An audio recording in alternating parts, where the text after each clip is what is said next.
ఇంకా తొందరగా అప్లై చేసేస్తే మీ యొక్క చదువు ముఖ్యంగా అఫెక్ట్ అవుతుంది. 18 మీరు చదువుకునే వయసు, ఆడుకునే వయసు, మరి ఒక ఉన్నతమైన స్థానానికి వెళ్ళాలనేటటువంటి కళ అనేది మీలో ఉంటుంది.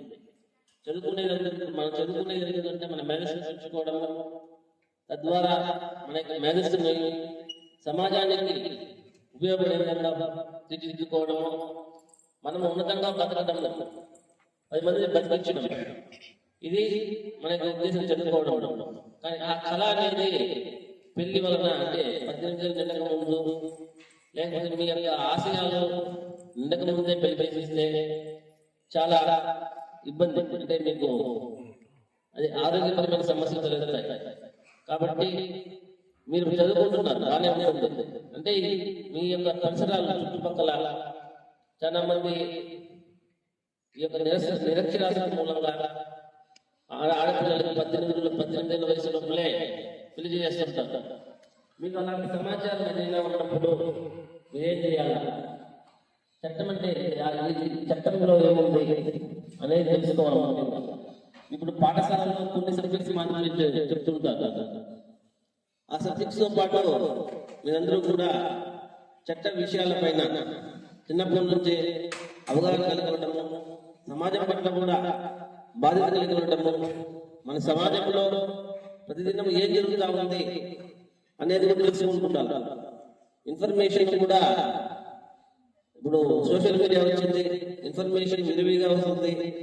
కానీ దాంట్లో ఏది నిజము, ఏది అబద్ధం అనే విషయం కూడా మీరు తెలుసుకోగలగాలి. ఇప్పుడు మన సోషల్ మీడియాలో ఒక 10 మెసేజ్, ఒక 10 మెసేజ్ వచ్చింది అనుకోండి, దాంట్లో అరౌండ్ 8 న్యూస్ అన్ని అంటే కరెక్ట్గా ఉండదు, ఒక 2 మాటలు నిజమే ఉంటాయి.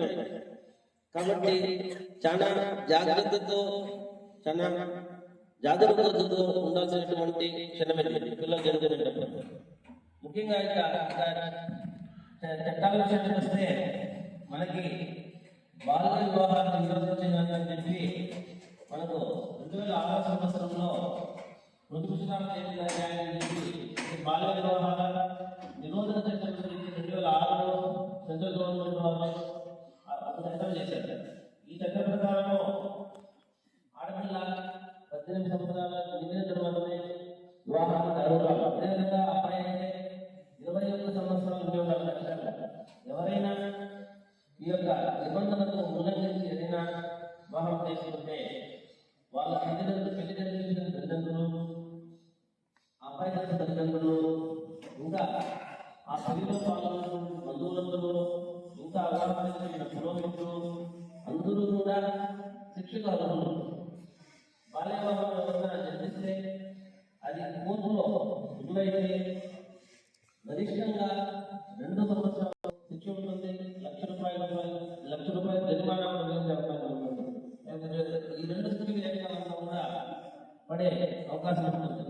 కాబట్టి ప్రతి ఒక్కరూ కూడా ఈ యొక్క విషయాన్ని గుర్తుంచుకోవాలి. వివాహం ఆడవాళ్ళంటే చర్చించాలి. వివాహం 18 ఏళ్ళ పెళ్లి చేసుకోవాలంటే కాదు, మీరు బాగా చదువుకొని ఒక మంచి ఉన్నతమైన స్థానానికి వెళ్ళిన తర్వాత ఒక లైఫ్లో ఒక స్థిరత్వం వచ్చినాక మ్యారేజ్ అనేది ఆలోచించాలి. మన మనసు శరీరం ఫిట్గా ఉండాలి మ్యారేజ్ చేసేదాన్ని. కాబట్టి ఈ విషయం పెట్టుకోండి.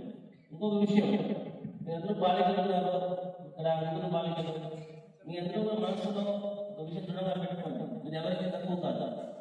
మీరు శారీరకంగా మగవాళ్ళ కన్నా అబ్బాయిల కన్నా తక్కువైన వ్యక్తి, కానీ మానసికంగా మీరు అబ్బాయిల కన్నా ఎంతో ఉన్నతమైన వాళ్ళు.